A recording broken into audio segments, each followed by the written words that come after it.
Hello दोस्तों, मैं आप सभी का स्वागत करता हूं आपके अपने हिंदी स्टेनो चैनल में।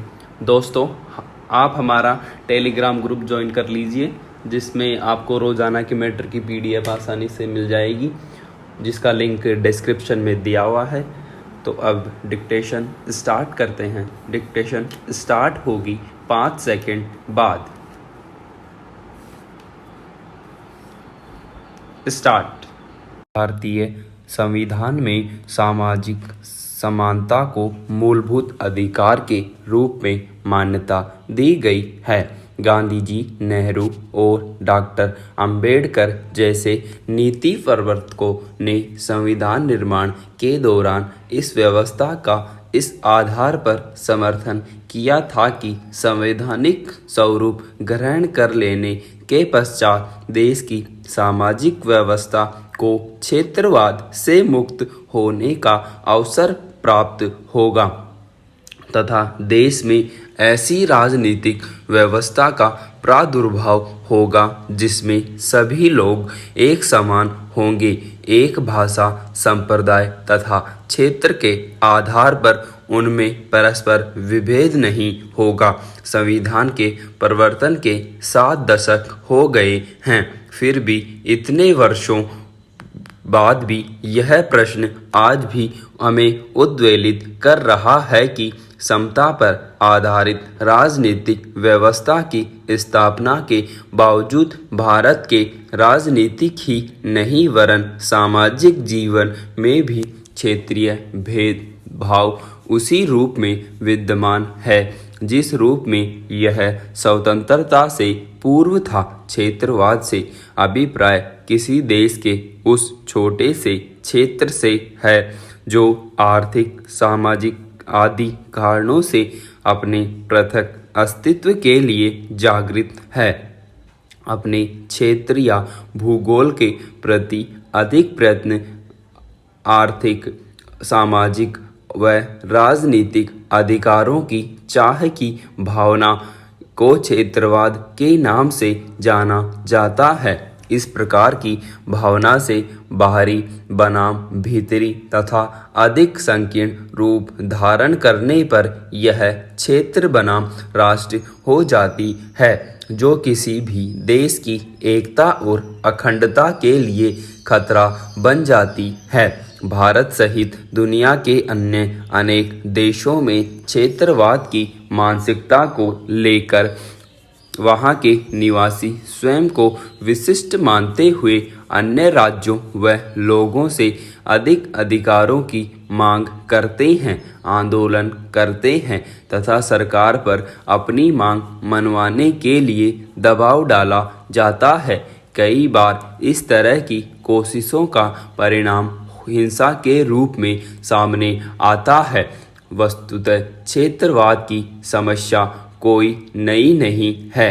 स्वतंत्रता के पूर्व यह समस्या अंग्रेजों द्वारा प्रेरित थी, जिसके मूल में उनकी बांटो और राज करो की नीति थी। संविधान में इस दुष्प्रवृत्ति को समाप्त करने के ध्येय से भारत को राज्यों का संघ घोषित किया गया। शक्तिशाली केंद्र, एकल नागरिकता, एकीकृत न्यायपालिका तथा एकीकृत अखिल भारतीय सेवा जैसी व्यवस्था के माध्यम से क्षेत्रीयता को समाप्त करने का हर संभव प्रयास किया गया, किंतु स्वतंत्रता के पश्चात भी भारत में क्षेत्रवाद की प्रवृत्ति का तीव्र गति से विकास हुआ। अंग्रेजों की बांटो और राज करो की नीति को अब हमारे राजनेताओं ने अपना लिया और आज वे इस मूल मंत्र का प्रयोग अपने स्वार्थ के लिए कर रहे हैं। क्षेत्रवाद के नाम पर जहां देश के कुछ हिस्सों में उत्तर भारतीयों को खदेड़ने के अभियान छेड़े जाते रहे हैं, वहीं अलगाव की प्रवृत्तियां भी बढ़ी हैं। वर्ष 1968 में पश्चिम बंगाल के दार्जिलिंग व नक्सलवादी क्षेत्रों में होने वाले उपद्रवों से चिंतित होकर केंद्र सरकार द्वारा उपद्रवग्रस्त क्षेत्रों में हथियार रखने पर प्रतिबंध लगा देने को राज्य सरकार द्वारा केंद्र का हस्तक्षेप मानना व जनता पार्टी के शासनकाल में गो हत्या प्रतिबंध के विषय पर केंद्र और तमिलनाडु, केरल व पश्चिम बंगाल की सरकारों के बीच विवाद उत्पन्न होना उग्र क्षेत्रवाद का एक प्रमुख उदाहरण है। साधारणतः क्षेत्रवाद या क्षेत्रीयता कोई नकारात्मक प्रवृत्ति नहीं है।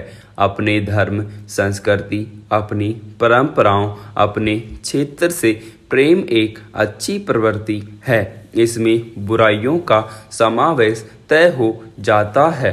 जब हम क्षेत्रवाद को राष्ट्रवाद से ऊपर मानने लगते हैं, एक क्षेत्र विशेष के व्यक्तियों द्वारा अपने क्षेत्र के लोगों के प्रति भावनात्मक एकता का होना स्वाभाविक लक्षण है। किंतु इस स्वाभाविक प्रवृत्ति में जब संकीर्णता आने लगती है तथा व्यक्ति अपने क्षेत्रीय हितों के प्रति इतना अधिक संकेंद्रित हो जाता है कि वह राष्ट्रवाद की भावना का परित्याग कर देता है, यह प्रवृत्ति देश की एकता और अखंडता के समक्ष खतरा पैदा कर देती है। देश में क्षेत्रवाद की समस्या किसी क्षेत्र विशेष की समस्या नहीं है, वरन पूरे देश की समस्या बन चुकी है। इसी क्षेत्रीयता के कारण देश के अनेक भागों में विभिन्न राजनीतिक दलों और संगठनों का आविर्भाव हुआ है। क्षेत्रवाद की संकीर्ण मानसिकता के साथ अस्तित्व में आए इन संगठनों ने सदैव क्षेत्रवाद को बढ़ावा देकर राष्ट्रवाद की भावना को क्षति पहुंचाने का काम किया है और अनेक प्रकार की समस्याओं को जन्म दिया है, जिसका विस्तार भी हुआ है। भारतीय राजनीति में क्षेत्रीयतावाद की प्रवृत्ति के अनेक रूप हैं और इसकी अभिव्यक्ति अलग अलग स्थानों पर अलग अलग तरीके से हुई है। कभी सांप्रदायिक आधार पर देश विभाजन की मांग उठाई जाती है तो कभी भाषाई अन्य आधारों पर अलग राज्य के लिए उग्र व हिंसक आंदोलन होते हैं। जैसे पूर्वोत्तर भारत में गोरखालैंड के लिए लगातार मांग उठ रही है, तो वहीं उत्तर प्रदेश को विभाजित कर पूर्वांचल को एक अलग राज्य के रूप में गठित करने के लगातार मांग उठ रही है। इसके अतिरिक्त कभी संकीर्ण भावनाओं तो कभी सुविधाओं एवं सहूलियतों के लिए गलत तरीके से दबाव बनाया जाता है। क्षेत्रीयता की प्रवृत्तियों के कारण देश में अनेक समस्याएं उभरती हैं। इस प्रवृत्ति ने देश को धर्म, भाषा, जाति, संप्रदाय तथा क्षेत्र के आधार पर बांटने में महत्वपूर्ण भूमिका अदा की है। वर्तमान युग आर्थिक युग है। इस युग में किसी एक स्थान पर रहकर कोई भी विकास की कल्पना नहीं कर सकता है। भारतीय संविधान भी नागरिकों को देश के किसी भी हिस्से में रहकर आजीविका प्राप्त करने का अवसर देता है, किंतु क्षेत्रीयता का मुद्दा इसमें आड़े आता है। जैसे महाराष्ट्र से गैर मराठियों को भगाया जाना, इससे एक दूसरे के प्रति ईर्ष्या द्वेष की भावना पनपती है तथा विकास के मार्ग अवरुद्ध होते हैं। क्षेत्रवाद की मानसिकता से हमारे देश की एकता व अखंडता को क्षति पहुंच रही है। क्षेत्रीयतावाद के नाम पर कश्मीर में शुरू हुआ आंदोलन आज विदेशी ताकतों के इशारों पर आतंकवादी रूप ले चुका है। क्षेत्रवाद जहां विघटनकारी प्रवृत्ति को दर्शाता है, वहीं राष्ट्रीय एकता देश को जोड़ने का काम करती है।